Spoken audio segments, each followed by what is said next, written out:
Hi guys, Ken Chigbo aka KenFX Freak back with another week roundup and look ahead to the key events. Let's just quickly start off with last week. It was very much about consolidation. You know, if you look at a lot of the majors, you know, dollar related, very much consolidating. We are subject to that big breakout. The thing is, last week, really the markets are caught between two things, okay? Number one, the fear of rising cases of COVID-19, okay? They're still being seen across the United States and globally, right? So that's one, being, well, what would that thing be? Be promoting risk aversion, okay? Safe haven flows. But then the second thing, which is supportive of riskier sort of FX risk appetite, is the improving data. Economic data points have been improving massively globally, which is really good. We've seen that with the big PMI figures, the manufacturing, the services, the composite data, all looking good and buoyant. And so do we expect it. At the end of the day, you know, economies are getting back going, you know, trying to get back to full speed after the lockdowns. Output's going to be, you know, increasing, of course, understandably. But whether that gets hampered at some point by the rising COVID-19 cases as more people get sick, I don't know. Time will tell. But right now, everyone's happy. You know, we saw on Friday NFP data, good number there as well. Labour market strong. Let's just have a broad sort of overlook, sort of technically at the markets. Not going into too much specifics. We do that for our members at freaknetwork.io. This is just an oversight for the BluFX guys. So you see how we've been ranging previously, sort of April to the back end of May. Broke out, straight selling here, May, June, form this pole, and here's our flag structure, okay? And now you can see we're trying to break out this flag. You can see that sort of via the 4 hour, okay? Try and look for those extensions to the downside. With that being seen, obviously a big beneficiary of that downside for Dixie, of course, will be euro dollar, okay? Got all this pennant structure. I think I might have showed you this in last week. Pennant subject to a breakout to the upside. So with that risk on appetite, markets more focused on the improving data points. Gold price, as you can see, we're just consolidating at the moment.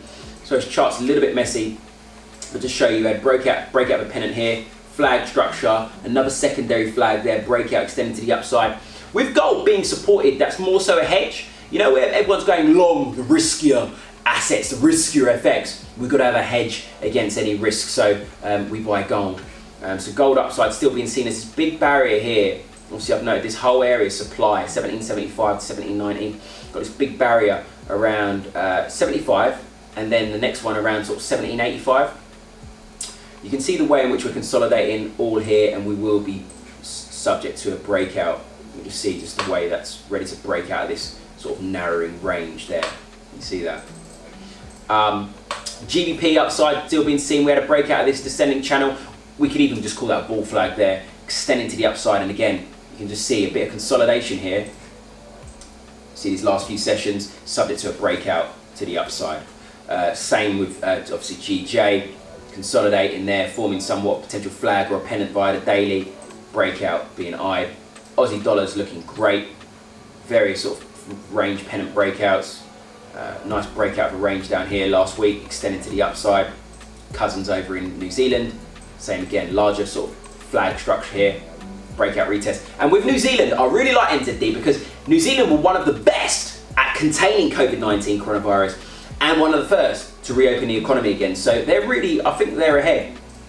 And dollar CAD, keep an eye on a bit of we had this wedge structure here, breakout retest, got this pennant as well, secondary, looking for that to extend to the downside. So that's everything there. In terms of this week, it's quite light on the calendar. The main focus for me is the RBA, the Central Bank of Australia. Now, they're not expected to change policy, and I think we could have quite a nice optimistic tone from them, which would be supportive of AED. We saw comments just over a week ago from the governor, RBA's Low, who was actually quite fine with the recent value rise of AED. He didn't see that as a concern for now.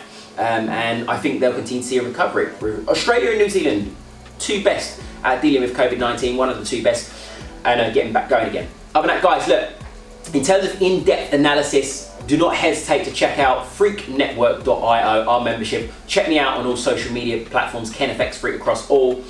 BluFX, guys, as I say time and time again, one of the best solutions out there if you want to become a full polished trader, because the risk systems that they have in place, the discipline, everything is going to suit you, even if you've been trading for a few years and you're not finding success. BluFX, please do give it a try. Other than that, stay lit, let's get it.